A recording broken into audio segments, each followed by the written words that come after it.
द्वां गणपतिं अवामहे कविं कवीनावमस्रवस्तवं ज्येष्ठराजं ब्रह्मणां ब्रह्मणस्पति आनुशृण्वन्नोतिभिः सीदसादनं शुक्लाम्बरधरं विष्णुं शशिवर्णं चतुर्भुजं प्रसन्नवदनं ध्यायेत् सर्वविघ्नोपशान्तये वक्रतुण्डमहाकाय कोटिसूर्यसमप्रभा निर्विघ्नं कुरु मे देव सर्वकार्येषु सर्वदा। మట్టితో గణపతి మాత్రమే మన సంస్కృతి, భక్తి మాత్రమే ముక్తికి గతి. ఇది మనం గుర్తుపెట్టుకొని మట్టితో చేసినటువంటి వినాయకుడిని మనం ప్రోత్సహిద్దాం, ఆయన్నే పూజిద్దాం. ఆయన వివిధ రకాలైనటువంటి పత్రాలు ఏవైతే మన శాస్త్రం తెలియజేసిందో అలాంటి పత్రాలతో వారిని పూజించి ఆ నిమజ్జనం రోజున నీటిలో కలిపేటప్పుడు కూడా ప్రశాంతంగా ఎలాంటి ఇబ్బందులు లేకుండా, ఎవరికి ఎలాంటి అపాయం లేకుండా, ఆపద కలగకుండా ఆ భగవంతుడు అందరినీ కూడా సుభిక్షంగా చూడాలని చెప్పి, మట్టి గణపతిని ప్రతి ఒక్కరూ కూడా పూజించాలని చెప్పి, ప్రకృతిని కాపాడాలని, పర్యావరణాన్ని పరిరక్షించాలని చెప్పి అందరికీ తెలియజేస్తూ, జై శ్రీమన్నారాయణ. భగవద్బంధువులారా, అందరికీ కూడా వినాయక చవితి శుభాకాంక్షలు. వినాయకుడు అనగానే అందరి హృదయాల్లో కూడా ఒక ఆనందకరమైనటువంటి భావన కలుగుతుంది. గణేశుడు అంటే గణాలకు అధిపతి, గణనాయకుడు, ఆయనే వినాయకుడు. విఘ్నాలకు ఆధిపత్యం వహించేవాడు వినాయకుడు.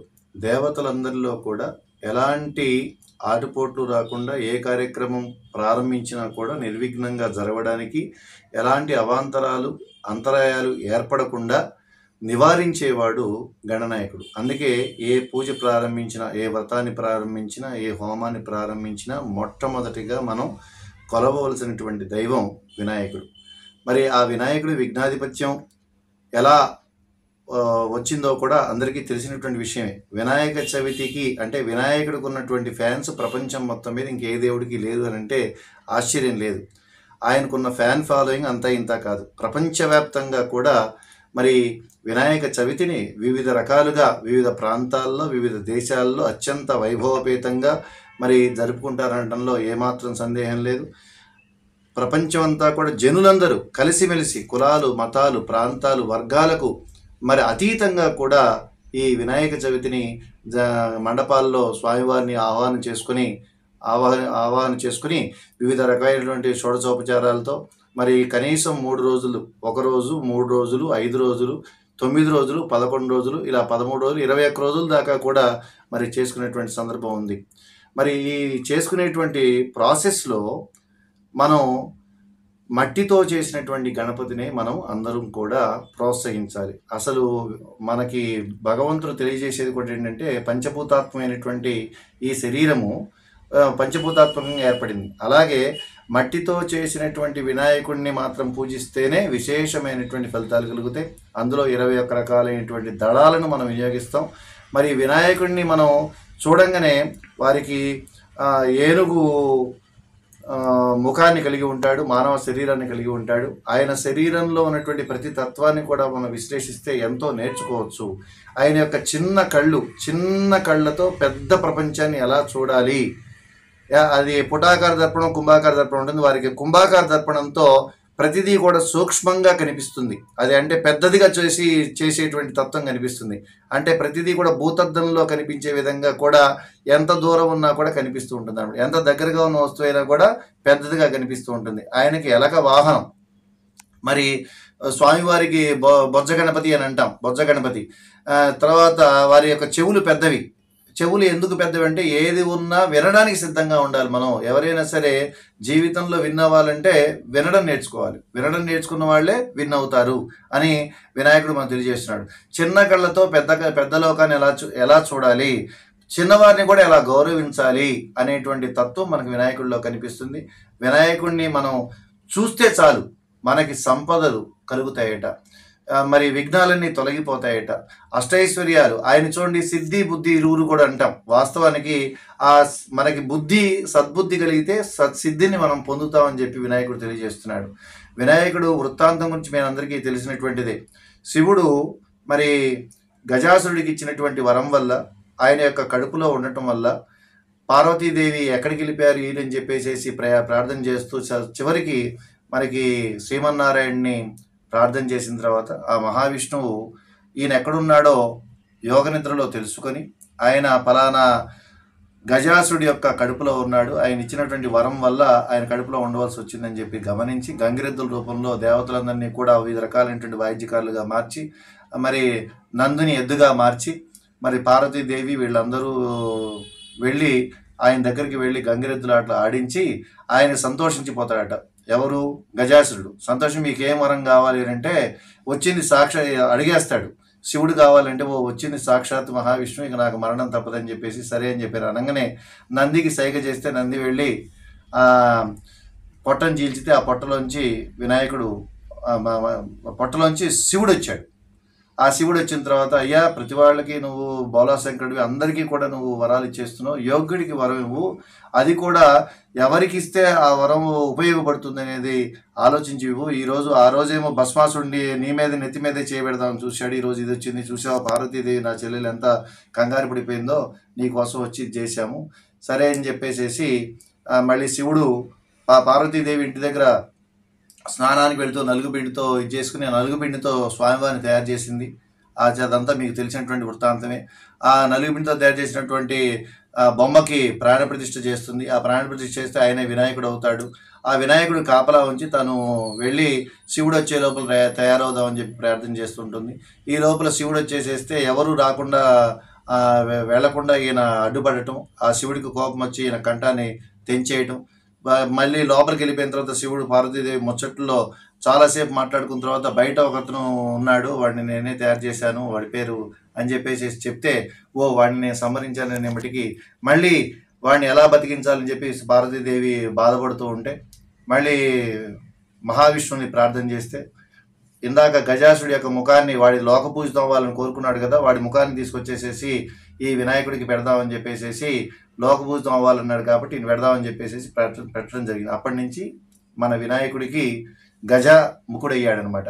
అసలు గజాన్ని చూస్తే చాలట, ప్రతిరోజు తెల్లవారుజామున మన ఏనుగుల బొమ్మలు చూసినా ఏనుగులు చూసినా ఎంతో శుభం అట. మనకి దేవాలయాల్లో కూడా చూడండి, శ్రీరంగం కానీ పెద్ద పెద్ద పట్టణాల్లో కానీ ఆవును చూపిస్తారు, తర్వాత గుర్రాన్ని చూపిస్తారు, ఆ తర్వాత వచ్చేసేసి ఏనుగును చూపిస్తుంటారు. వాటి శుభ సూచకాలు అంటారు అనమాట. అందుకే వినాయకుడిని చూస్తే చాలు మనకు శుభమే.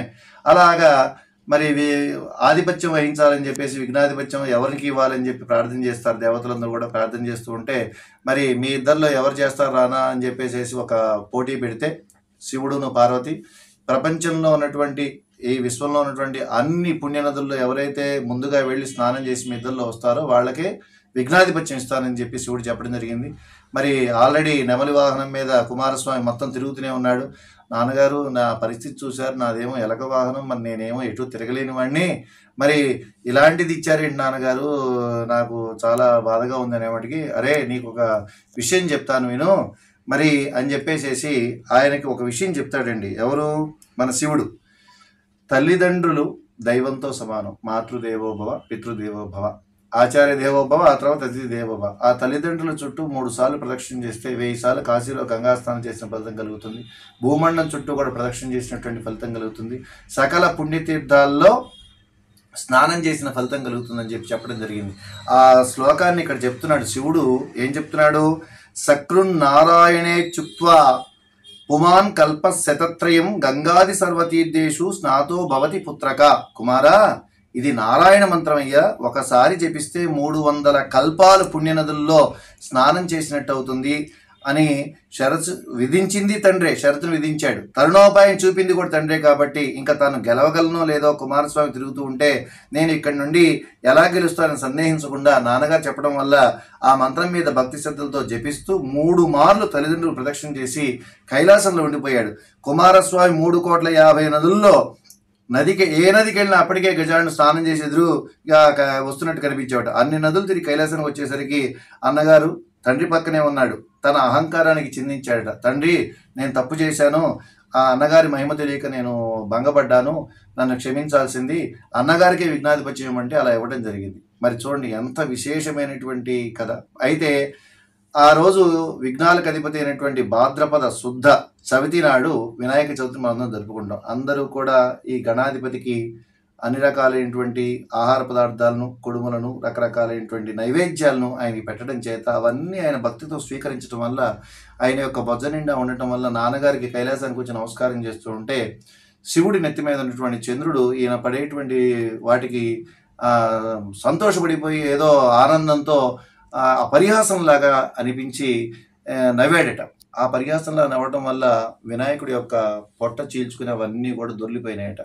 అయ్యో, ఈ దృష్టి దోషం వల్ల ఇలా జరిగింది, ఎవరు చూశారని చెప్పి పార్వతీదేవి గమనిస్తే చంద్రుడు నవ్వటం వల్ల ఇదంతా జరిగింది. కాబట్టి చంద్రుడు ఎవరినైతే చూస్తారో, చంద్రుడిని ఆ రోజు నుంచి ఎవరైతే చూస్తున్నారో అందరికీ కూడా నీలాపనిందనలు కలగాలి, అన్ని అపశకనాలు కలగాలి అని చెప్పేసి పార్వతీదేవి శపించడం జరిగింది. ఆ శపించడం జరిగిన తర్వాత అందరూ కూడా నీలాపనిందలు పొందుతున్నారట. లోకంలో ఉన్న వాళ్ళందరూ కూడా చేయని తప్పుకు శిక్ష అనుభవించాల్సి వచ్చింది. మంచి మాట్లాడుతున్న చెడు ఎదురైపోతూ ఉందట. అలాంటి సందర్భంలో మరి దేవతలందరూ కూడా ప్రార్థన చేసి, అయ్యా ఇలా జరిగితే ఎలాగా, లోకమంతా కూడా అల్లకల్లోలం అయిపోతుంది, దాన్ని సవరించండి అని చెప్తే, ఎవరైతే భాద్రపద శుద్ధ చవితి నాడు రాత్రిపూట చంద్రుణ్ణి చూస్తారో వారికి మాత్రమే నీలాపనిందలు కలుగుతాయి.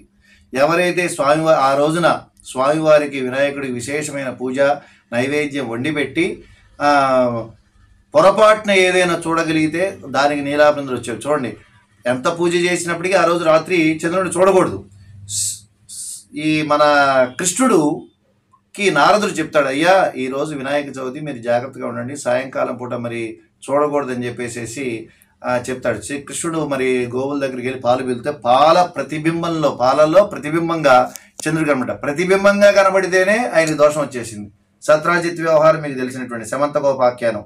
మరి ఇలా చూడండి ఎంతటి దోషం కలిగింది. కాబట్టి ఆ శాపం ఇప్పటికీ ఉంది.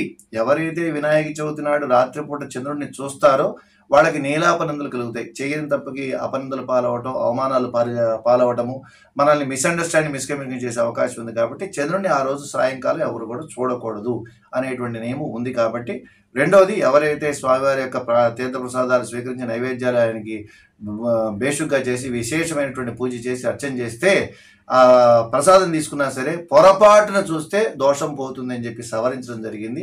అయినా సరే చూడకుండా ఉండడానికి ప్రయత్నం చేయాలి ఆ రోజు సాయంకాలం. ఇంతటి విశేషమైనటువంటి వినాయకుడి గురించి మనం చేయటం ఎంత విశేషం అంటే 1897 ఆ సమయంలో మన హిందూ ధర్మాల మీద జరుగుతున్నటువంటి వ్యతిరేకతలు, బ్రిటిషర్స్ ఆ రోజు హిందూ ధర్మాలను వ్యతిరేకిస్తూ ఉంటే మరి బాలగంగాధర్ తిలక్ గారు, లోకమాన్య తిలక్ గారు ఏం చేశారు, హిందువులందరూ ఐక్యతగా ఉండాలని చెప్పేసి ఒక ఇవి వినాయక చవితి ఉత్సవాలని, నవరాత్రుల్ని ప్రవేశపెట్టడానికి ప్రయత్నం చేశారు. ఆ తర్వాత శివాజీ మహారాజు యొక్క ఉత్సవాలు ప్రవేశపెట్టడం జరిగింది. అప్పటి నుంచి నిరాటంకంగా కూడా ఎలాంటి ఇబ్బందులు లేకుండా దేశ విదేశాల్లో, మన దేశంలో కూడా అన్ని ప్రాంతాల్లో వినాయక చవితిని అత్యంత వైభవపేతంగా ఉన్నతోన్నతమైనటువంటి వ్రతంగా మనం ఈ నవరాత్రులు జరుపుకోవడం అనేది ఒక యూనిటీ, మనం అందరం ఒకటే. దాంట్లో కూడా మళ్ళీ కుల మతాలకు అతీతంగా అందరూ కూడా పార్టిసిపేట్ చేసి అన్నదానాల్లో పార్టిసిపేట్ చేయడం, సహాయ సహకారాలు అందించడం, దేవాలయ ప్రతిష్ఠ చేయడానికి కావాల్సిన విగ్రహాన్ని కొనుగోలు చేయడానికి కావాల్సినటువంటి అలా ప్రతి వాడవాడ కూడా జరిగేటువంటి అత్యంత వైభవపేతమైనటువంటి వినాయక చవితి మన అందరికీ శుభాలను కలగజేయాలి. అందులో తెలుగు రాష్ట్రాల్లో ఇప్పుడు అటు తెలంగాణ రాష్ట్రం కావచ్చు, ఇటు ఆంధ్రప్రదేశ్ రాష్ట్రంలో కానీ వరదల బీభత్సంగా ఉంది. వినాయకుడే అయ్యా మమ్మల్ని కాపాడమని చెప్పి గట్టిగా ఘనంగా ఆయన కోరుకుందాం. మన వాళ్ళందరికీ కూడా సుభిక్షంగా ఉండేట్టు ఆ వరదల నుంచి త్వరగా కోలుకోవాలని, ఆ వరద బాధితులకు అటు ప్రభుత్వాలు కానీ ఇటు ప్రజలు కానీ సమాజంలో ఉన్న అందరూ కూడా వీళ్ళందరూ మనవాళ్ళు, మన బంధువులు, పాపం వీళ్ళు ఇబ్బందుల్లో ఉన్నారని చెప్పి వాళ్ళకి సహాయ సహకారాలు అందించే ప్రయత్నం చేయాలని చెప్పి, ఇది ఆ వినాయకుడే మనందరికీ బోధిస్తున్నాడని చెప్పి కష్టంలో ఉన్నవాడిని ఆదుకోవాలని మీరందరూ ముందుకు రావాలని కూడా కోరుకుంటాం. రెండోది, ఎకో ఫ్రెండ్లీ గణపతిని మీరు పూజించడానికి ప్రయత్నం చేయండి. మట్టి గణపతిని ప్రోత్సహించండి. గత 30-40 ఏళ్ల నుంచి మా చిన్నతనం నుంచి కూడా మరి టీవీల్లో కానీ, పత్రికల వారు కానీ, పెద్ద పెద్ద మేధావులు కానీ ఎవరైనా కూడా వాళ్ళు తెలియజేసిన ప్లాస్టర్ ఆఫ్ ప్యారిస్తో చేసినటువంటి రకరకాలైనటువంటి రంగు మిశ్రమాలతో చేసినటువంటి ఈ ప్రతిమలు తయారు చేయటం వల్ల అవన్నీ కూడా నిమజ్జనం చేసినప్పుడు నీటిలో ఉన్నటువంటి జలచరాలు ఇబ్బంది పడుతున్నాయి, నీరు కలుషితం అవుతుంది. మరి ఆ తాగినటువంటి వాళ్ళకి కూడా వివిధ రకాలైనటువంటి జబ్బులు వస్తున్నాయి. కాబట్టి దయచేసి మట్టి గణపతిని ప్రోత్సహిద్దాం, మట్టి గణపతినే పూజిద్దాం.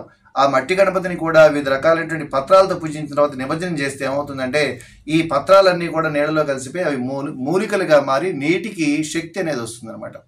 ఆ శక్తి ఆ సమస్త జీవరాశికి కూడా, మరి నీరు లేనిది ఏ పని చేయలేండి. ఉదకమే అన్నిటికీ మూలం.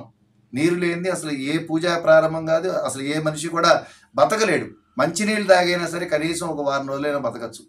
కాబట్టి నీటిని కలుషితం చేసేటువంటి పనులను మనం ఆపుదాం, మట్టి గణపతిని ప్రోత్సహిద్దాం.